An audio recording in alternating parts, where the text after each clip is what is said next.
Hello guys, तो आज के इस लेक्चर के अंदर हम कंप्लीट करने वाले हैं principles of inheritance and variation. तो 25 मिनट्स के अंदर हम बहुत अच्छी क्वालिटी के साथ इस चैप्टर को पूरी तरीके से फिनिश कर देंगे। और इसके अंदर ही हम नीट के PYQs भी प्रैक्टिस करेंगे जो बहुत ज़्यादा बार आते हैं। और देखिए, इसके अंदर आपको 25 के क्वेश्चंस भी देखने को मिलेंगे और ये नोट्स आपको फ्री में मिल जाएंगे मेरी टेलीग्राम चैनल पर। तो देखिए गाइस, मैं आपके टाइम की बहुत ज़्यादा वैल्यू करता हूँ, इसलिए मैंने बहुत ज़्यादा कोशिश की है कि कम से कम टाइम में आपका चैप्टर क्वालिटी के साथ कंप्लीट हो पाए। और मेरा यकीन मानिएगा, आपका बिल्कुल टाइम वेस्ट नहीं होगा। ये 25 मिनट्स आपके लिए बहुत ज़्यादा बेनिफिशियल होने वाले हैं। आप वीडियो को लास्ट तक देखिएगा और अगर किसी भी एक पॉइंट के अंदर कुछ भी कन्फ्यूज़न आती है मुझे वो ज़रूर बताना। मैं उसको नेक्स्ट लेक्चर के अंदर अलग से मेंशन करके सॉल्व करूंगा आपके सामने। तो आइए सबसे पहले देखते हैं बेसिक टर्मिनोलॉजी, जिसके अंदर हम सबसे पहले बात करते हैं जेनेटिक्स। जेनेटिक्स होता है study of inheritance and variation. और वहीं हम इनहेरिटेंस की बात करें, ये प्रोसेस होती है जिससे कैरेक्टर पेरेंट से प्रोजिनी में जाते हैं, यानी ऑफस्प्रिंग मिल जाता है। तो वेरिएशन क्या होता है बेसिकली, बहुत सिंपल वर्ड्स में बात करें, ये degree by which progeny different from their parents, मतलब एक तरीके से प्रोजिनी किस तरीके से अपने पेरेंट्स से डिफरेंट है उसे हम वेरिएशन कहते हैं। जीन देखिए, ये एक तरीके की यूनिट ऑफ इनहेरिटेंस है जिसको इस चैप्टर में मेंडल ने इसको फैक्टर कहा था। अब देखिए एलील्स। एलील्स क्या होता है?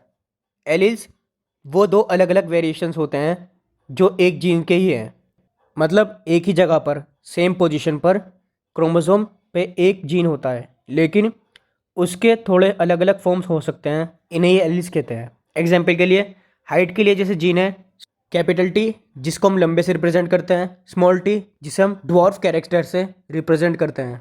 अब देखिए फिनोटाइप एंड जीनोटाइप। फिनोटाइप होता है मतलब एक्सटर्नल अपीयरेंस, और वहीं जीनोटाइप होता है जेनेटिक मेकअप, जिसमें capital T, small T, capital T, मतलब उसके जीन्स की बात कर रहे हैं, उसे हम बोलते हैं जीनोटाइप। फिनोटाइप मतलब एक्सटर्नल अपीयरेंस, मतलब वो देखने में किस तरीके का है। अब आते हैं Mendel's law of inheritance. Mendel जो कि फादर ऑफ जेनेटिक्स हैं, उन्होंने हाइब्रिडाइजेशन एक्सपेरिमेंट कंडक्ट किए, जो कि किया था हमारा पाइसम सटाइवम, जिसे हम गार्डन पी बोलते हैं। इसको कम से कम इन्होंने 7 ईयर्स किया, 1856 से 1863। ये PYQ आया था नीट के अंदर 2017 के अंदर, इसको याद रखिएगा अच्छे से। अब इन्होंने पी प्लांट को ही चूज़ क्यों किया?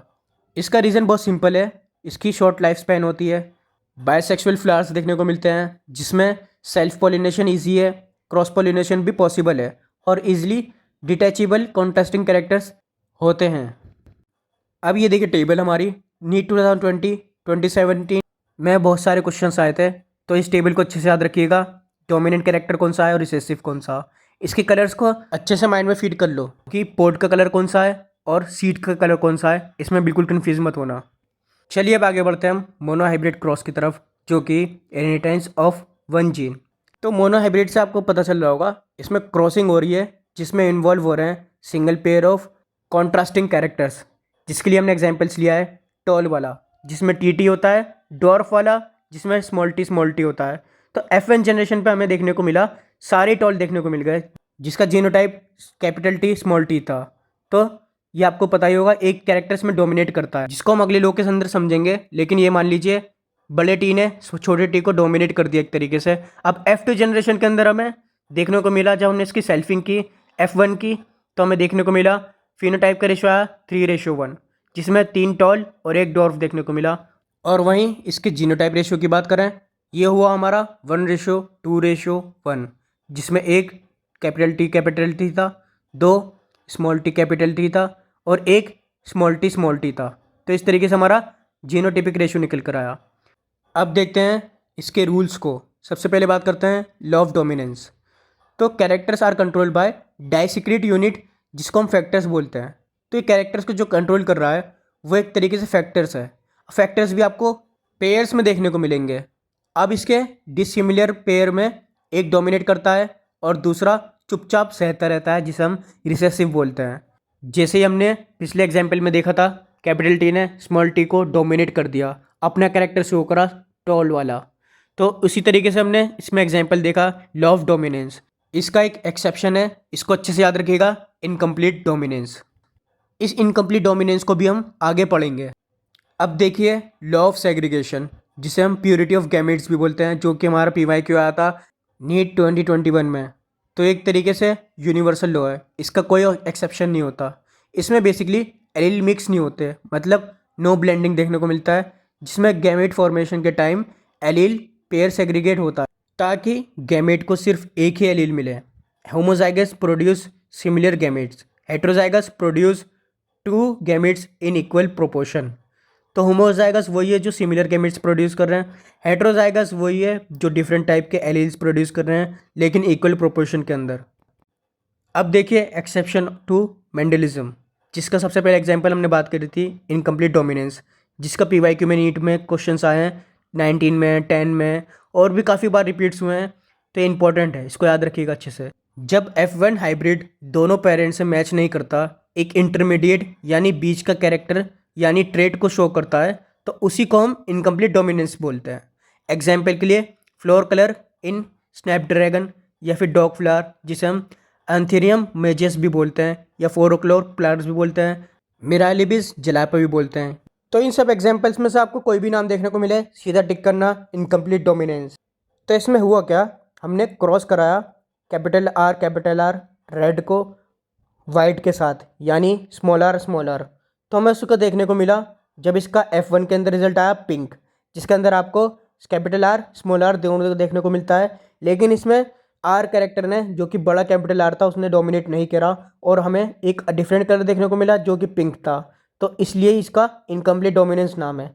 इसमें स्पेशल पॉइंट याद रखना, इसमें F2 के जनरेशन के फिनोटाइप रेशो और जीनोटाइप रेशोज सेम होते हैं, जो कि होते हैं 1:2:1। अब देखिए सेकंड बी की बात करते हैं हम, जो कि हमारा कोडोमिनेंस। तो इसमें बेसिकली को का मतलब ही सेम है, मतलब दोनों ने ही एक्सप्रेस करा खुद को, स्मॉल टी ने भी और कैपिटल टी ने भी। एक तरीके का एग्जांपल देकर बता रहा हूँ। तो अब देखिए हमारा नीट 2018 और 2022 में आया था, जब F1 दोनों पेरेंट्स को इक्वली रिजेंबल करती है तो एलील्स अपने आप को फुली एक्सप्रेस करते हैं। इसका एग्जांपल दिया हुआ है हमारा ABO blood grouping in humans, ठीक है। ABO blood grouping are controlled by gene जो कि आई थी। जीन आई के 3 एलील्स होते हैं, IA, IB और खाली आई। और याद रखना ये हमारा एग्जांपल है मल्टीपल एलील्स का, ठीक है। IA IB completely dominates over आई, तो मतलब हमारी जो IA है और IB है ये इसके ऊपर डोमिनेट करती है स्मॉल आई के ऊपर। बट जब आपको IA IB एक साथ आते हुए दिखें तो ये दोनों ही एक्सप्रेस होती हैं, प्रोड्यूसिंग कैरेक्टर बनता है हमारा AB ब्लड ग्रुप। तो जब भी A और B दोनों एक साथ दिखेंगे तो AB ब्लड ग्रुप बनेगा। तो आइए क्वेश्चन की प्रैक्टिस करते हैं। नीट 2021 में एक क्वेश्चन आया था, the production of gametes by parents, formation of zygote, the F1 and F2 plants can be understood from a following diagram called, जिसके अंदर हमें ऑप्शंस गिवन थे bullet square, punch square, Punnett square, net square. तो F1 और F2 के बीच में जब diagram बनता है कुछ इस तरीके का बनता है, जिसको दिया था RC पुनेट ने। तो इसका आंसर हम टिक कर देंगे C ऑप्शन, पुनेट स्क्वायर। सो अब देखते हैं सेकंड क्वेश्चन को। इसमें स्नैपड्रैगन, जिसमें रेड फ्लावर को क्रॉस करा हमने वाइट फ्लावर के साथ, जिसके बाद F1 जनरेशन के अंदर पिंक कलर ऑब्टेंड हुआ, और जब पिंक कलर को सेलेक्ट किया F2 जनरेशन के बाद white and red and pink flower देखने को मिला। तो इसमें हमें इनकरेक्ट स्टेटमेंट बनाना है फ्रॉम द फॉलोइंग सिचुएशन। तो इसको पॉज करके एक बार खुद सॉल्व कीजिए, बाकी मैं इसका आंसर बताता हूँ। इसका आंसर हम ए टिक कर देंगे, law of segregation does not apply in this experiment. क्योंकि लॉ ऑफ सेग्रीगेशन का मतलब है गैमेट्स बनाते टाइम दोनों एलील्स अलग अलग हो जाते हैं, एक गैमेट में सिर्फ एक एलील जाता है। यहाँ इनकम्प्लीट डोमिनेंस होने के बावजूद पिंक प्लांट के अंदर एलील्स ब्लेंड नहीं हुए। तो सिंपल वर्ड्स में बात करें, ब्लेंडिंग सिर्फ फिनोटाइप में हो रही है, जीन एलील्स का लेवल पे नहीं। एलील्स अपनी प्योरिटी मेंटेन कर रहे हैं, इसलिए law of segregation universally apply होता है। चलिए अब बात करते हैं इनहेरिटेंस ऑफ 2 जीन्स, जिसे हम डाई हाइब्रिड क्रॉस बोलते हैं। जब हम 2 पेयर्स ऑफ कॉन्ट्रास्टिंग कैरेक्टर्स को एक साथ स्टडी करते हैं मेंडल क्लासिक क्रॉस में, जैसे कि सीड शेप, जिसमें R अगर वो राउंड है तो कैपिटल R, अगर वो रिंकल्ड है तो small r, and seed colour अगर वो येलो है तो कैपिटल Y, अगर वो ग्रीन है तो स्मॉल y। तो जब हमने इसको एक तरीके से क्रॉस किया, जैसे हमने पेरेंट्स लिए राउंड येलो जिसमें सारे कैपिटल कैरेक्टर्स थे, और वहीं रिंकल ग्रीन जिसमें हमने स्मॉल कैरेक्टर्स के साथ इसको क्रॉस किया तो F1 जनरेशन के अंदर हमें देखने को मिला ऑल राउंड येलो देखने को मिले, जिसमें capital R small R, capital Y small I दोनों कैरेक्टर्स देखने को मिले। लेकिन डोमिनेट नेचर की वजह से इन्होंने डोमिनेटिंग की वजह से अपना कैपिटल वाले के कैरेक्टर्स को एक्सप्रेस किया, यानी राउंड येलो के लाए जाएंगे, ना कि रिंकल ग्रीन। ठीक है, अब इसको सुपर इंपॉर्टेंट F2 जनरेशन में देखा गया, जब हमने इन दोनों को क्रॉस किया एक साथ, जैसे capital R small R, capital Y small Y, इन दोनों को जब हमने क्रॉस किया तो इसका फिनोटिपिक रेशियो देखने को मिला 9:3:3:1, जिसमें 9 हमारे राउंड येलो थे जो कि पेरेंटल कैरेक्टर थे, 3 हमारे राउंड ग्रीन थे जो कि नए कॉम्बिनेशन के साथ बने थे, 3 रिंकल येलो ये भी नए कॉम्बिनेशन के साथ बने थे, 1 हमें कैरेक्टर देखने को मिला पेरेंटल का ही रिंकल ग्रीन। तो इसको कुछ इस तरीके से भी कर सकते थे, जिसके अंदर हमने 16 बॉक्स बनाते हैं पुनेट स्क्वायर में। नए कॉम्बिनेशंस यानी रिकॉम्बिनेंट्स का आना ही इंडिपेंडेंट असॉर्टमेंट का प्रूफ है। अब देखेंगे हम इसको नेक्स्ट पॉइंट के अंदर, लॉ ऑफ इंडिपेंडेंट असॉर्टमेंट होता क्या है बेसिकली, जिसका क्वेश्चन हमें नीट 2022 में भी देखने को मिला था। तो इसका मतलब क्या होता है बेसिकली, जब दो पेयर्स ऑफ ट्रेड्स कंबाइन होते हैं एक हाइब्रिड में, तो एक पेयर ऑफ कैरेक्टर्स का सेग्रीगेशन दूसरे पेयर से बिल्कुल इंडिपेंडेंट होता है, यानी कैपिटल आर का अलग होना कैपिटल वाई के अलग होने पे डिपेंड नहीं करता। तो ये इसका सिंपल सा लॉ। अब बात करते हैं क्रोमोसोमल थ्योरी ऑफ इनहेरिटेंस। तो बेसिकली मेंडल का काम 1900 तक अनरिकॉग्नाइज्ड रहा। रीज़न इसका मेन ये था, communication gap, maths in biology was unacceptable, मतलब मैथ्स को नहीं मान रहे थे वो बिल्कुल भी। Physical proof of factors was missing, तो मतलब फिजिकल कैरेक्टर्स भी फैक्टर्स का, जिसको आज की डेट में जीन बोलते हैं, वो भी एक तरीके से मिसिंग था।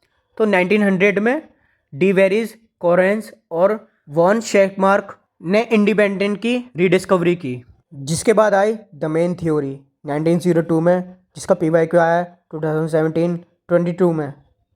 तो इसको दिया था हमारे वॉल्टर सूटन एंड बोवरी ने, जिसका कोर कॉन्सेप्ट था, उन्होंने देखा कि क्रोमोसोम का बिहेवियर बिल्कुल जीन जैसा है, यानी मेंडेलियन फैक्टर जैसा है। तो इसका एक्सपेरिमेंटल वेरिफिकेशन देखिए, जो कि नीट 2018-20 में आया था, जिसको थॉमस हंट मॉर्गन ने दिया, जो कि फादर ऑफ एक्सपेरिमेंटल जेनेटिक्स थे।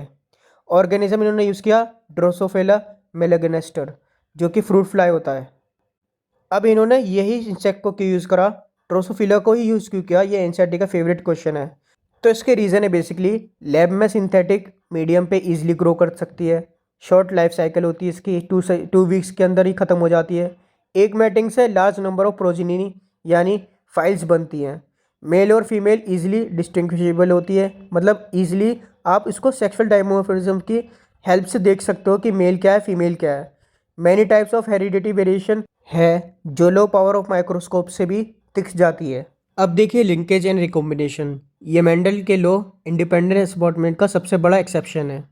तो आइए समझते हैं लिंकेज क्या होता है। Physical association of a gene on a chromosome, जब दो जीन सेम क्रोमोसोम पर पास होते हैं तो वो एक साथ इनहेरिट होते हैं और इंडिपेंडेंट असॉर्टमेंट शो नहीं करते, जिसका टर्म दिया था मॉर्गन ने।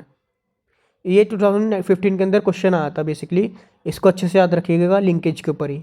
रिकॉम्बिनेशन, अब रिकॉम्बिनेशन की बात करते हैं। ये एक जनरेशन है जो कि नॉन पेरेंटल जीन कॉम्बिनेशंस की वजह से मिली है, क्रॉसिंग ओवर की वजह से। ये कुछ गोल्डन रूल्स हैं, इसको याद रखना, आपके PYQs और न्यूमेरिकल्स अच्छे से हो जाएंगे। जिसमें सबसे पहले बात करते हैं डिस्टेंस वर्सेस लिंकेज। अगर जीन के बीच में डिस्टेंस ज़्यादा है तो लिंकेज कम होगी, जिसकी वजह से रिकॉम्बिनेशन यानी क्रॉसिंग ओवर ज़्यादा होगा। तो ये एक तरीके से इन्वर्सली प्रोपोर्शनल है। दूसरा पॉइंट, टाइटली लिंक्ड जीन्स बहुत लो रिकॉम्बिनेशन शो करती हैं, जिसके लिए एग्जाम्पल याद रखना है मॉर्गन वाला, जिसके अंदर हमें 1.3 रिकॉम्बिनेशन परसेंटेज देखने को मिली थी। अब देखिए third point, loosely linked genes show higher recombination, यानी जितनी लूज लिंक्ड जीन्स होंगी उतना ज़्यादा हायर वो रिकॉम्बिनेशन शो करेगी, जिसका एग्जांपल है 37.2% in white I miniature wing cross. आइए अब देखते हैं जेनेटिक मैपिंग, जिसको दिया था अल्फ्रेड स्टरवेंट, जो कि मॉर्गन के स्टूडेंट थे। उन्होंने रिकॉम्बिनेशन फ्रीक्वेंसीज़ को मेज़र बनाकर जीन की पोजीशन यानी मैप क्रोमोसोम पर प्लॉट की। आजकल ये ह्यूमन जीनोम प्रोजेक्ट में भी यूज़ होता है। तो इसको याद रखना, 1% recombination is equal to 1 Morgan और मैप यूनिट। तो इसका क्वेश्चन हमारा नीट 2022 में आया था कुछ इस तरीके का। The recombination frequency between A and C is 5%, B and C 15%, B and D 9%, A and D 20%, C and D 24%, A and D 29%. What will be the sequence of these genes on a linear chromosome? तो इस तरीके का कुछ question था। इसको आप बहुत ज़्यादा लोग छोड़ के आ जाते और समझ नहीं पाते किस तरीके से करना है। तो हमें कुछ इस तरीके से इसको सॉल्व करना है। इसका ऑप्शन हमारा डी करेक्ट हो जाएगा, क्योंकि सबसे पहला स्टेप आपको ये करना है, सबसे बड़ी वाली वैल्यू को पकड़ो, ए एंड डी। इसके बीच का डिफरेंस हमें दी हुए है 29%। तो ये दोनों एंड्स पर होंगे, सबसे दूर होंगे। अब हम दोनों तरफ से ट्राई करते हैं, लेकिन बेस्ट वे है वैल्यूज़ को मैच कराना। तो स्टेप बाय स्टेप मैपिंग को देखिए। ए एंड डी एंड्स पर पॉसिबल ऑर्डर है, ए स्टार्ट में होना चाहिए और डी एंड पर होना चाहिए, ठीक है। और ए एन सी 5% दिया हुआ है, सी ए के बहुत पास है। अगर ए लेफ्ट एंड पे है तो सी ए के राइट एंड पर होगा, जिसकी दूरी सिर्फ 5% है। सो डी ऑप्शन में हमें देखने को मिला सी ए के काफ़ी करीब है और डी बहुत ज़्यादा एंड पर दिया हुआ है, मतलब दोनों लगभग ऑपोजिट हैं। तो इसको हम टिक कर देंगे इसके डिफरेंस की वजह से। अब हम बात करते हैं इसका क्वेश्चन नंबर 2। नीट 2018 में आया था। Experimental verification of chromosomal theory of inheritance was done by. तो इसका हम ऑप्शन नंबर डी सीधा सीधा टिक कर देंगे, जिसका हमारा एग्जाम्पल है मॉर्गन। इसकी कॉमन मिस्टेक को याद रखिएगा। कॉमन मिस्टेक बेसिकली है थ्योरी सूटन एंड बोवरी ने दी थी, पर एक्सपेरिमेंटल वेरिफिकेशन मॉर्गन ने किया था। याद रखना इसको, कॉमन मिस्टेक है, बहुत बार बच्चे कर देते हैं। तो चलिए अब हम आगे बढ़ते हैं। पॉलीजेनेटिक इनहेरिटेंस मतलब बहुत जीन्स वाला इनहेरिटेंस। जब एक ट्रेट जैसे स्किन कलर को दो या दो से ज़्यादा जीन कंट्रोल करते हों तो उसको हम पॉलीजेनेटिक इनहेरिटेंस कहते हैं। और इसमें एनवायरनमेंट भी असर डालता है, इसलिए इसको क्वांटिटेटिव इनहेरिटेंस भी बोलते हैं, क्योंकि क्वांटिटी बढ़ती जाती है। इसका क्लासिक एग्जांपल है ह्यूमन स्किन कलर, जिसके 3 जीन्स कंट्रोल करते हैं, ए बी एंड सी। सबसे डार्क स्किन है capital A, capital B, capital C, सारे डोमिनेंट एलील हैं। सबसे फेयर स्किन दिखेगी आपको small A, small B, small C, जिसमें सारे रिसेसिव हैं। मीडियम स्किन जिसे हम मुलेटिव भी बोलते हैं, capital A, small A, capital B, small B, capital C, small C, ये सब देखने को मिलेगा।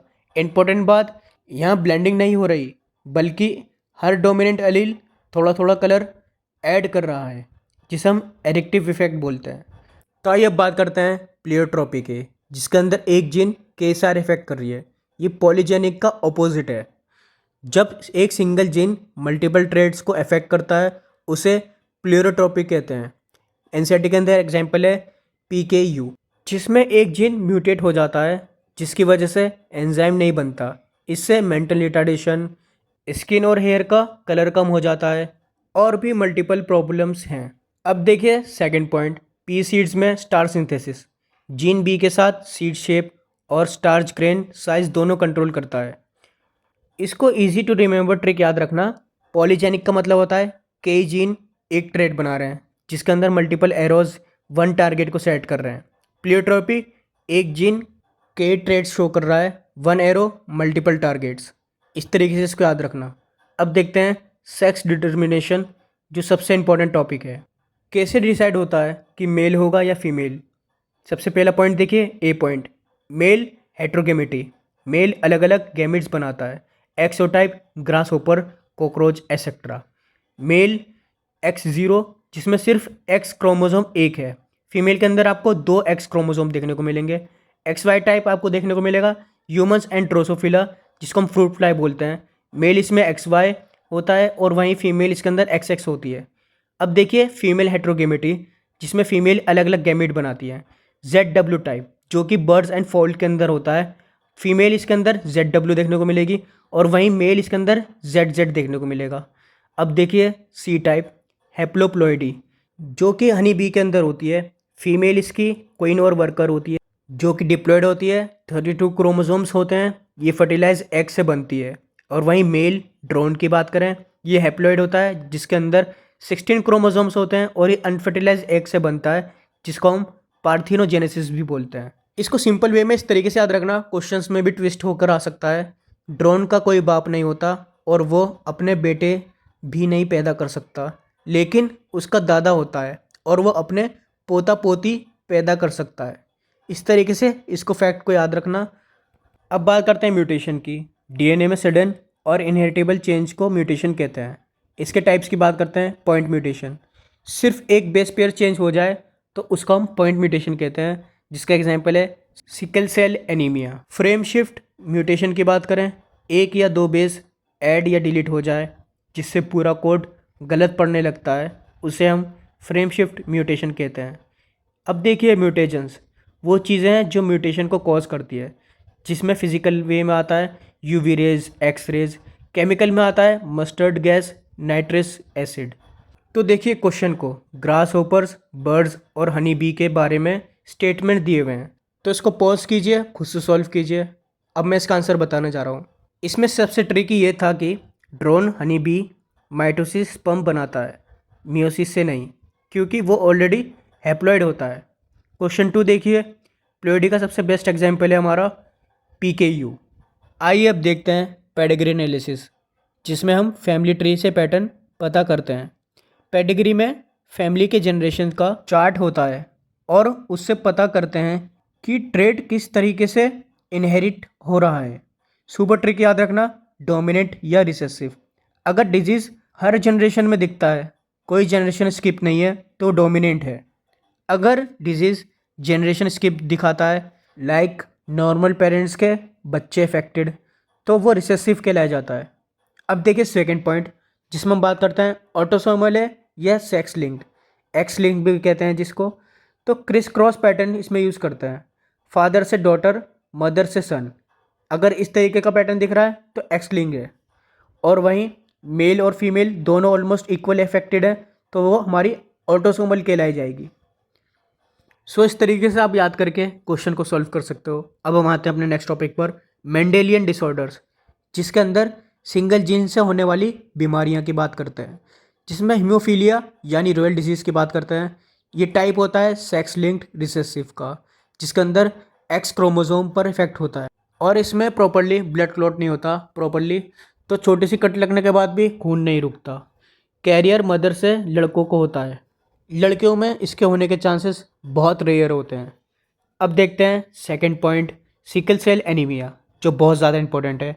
ये टाइप है ऑटोसोमल रिसेसिव, जिसके अंदर म्यूटेशन होती है, पॉइंट म्यूटेशन, क्रोमोसोम्स 11 पर। तो इसमें नॉर्मल हीमोग्लोबिन HbA की जगह फॉल्टी हीमोग्लोबिन HbS बनता है और RCB सिकल यानी दराती की शेप की हो जाती हैं, जिसमें ऑक्सीजन कम हो जाता है। सिर्फ होमोजाइगस रिसेसिव HbS को बीमारी होती है। ये एक क्वालिटेटिव डिसऑर्डर है, प्रोटीन की क्वालिटी ख़राब करता है। अब हम बात करते हैं थर्ड, थैलेसीमिया, जिसका टाइप है ऑटोसोमल रिसेसिव। तो इसमें ग्लोबिन चेन अल्फ़ा या बीटा की क्वांटिटी कम बनती है, इसलिए इसको क्वांटिटेटिव डिसऑर्डर कहते हैं। सिकल सेल में क्वालिटी ख़राब थी, थैलेसीमिया में क्वांटिटी ख़राब है। अब देखिए कलर ब्लाइंडनेस, टाइप है इसका सेक्स लिंक्ड रिसेसिव। रेड और ग्रीन कलर को ये डिस्टिंग्विश नहीं कर पाते। लड़कों में आपको 8% तक देखने को मिल सकता है, लड़कियों में बहुत कम होता है, 0.4%।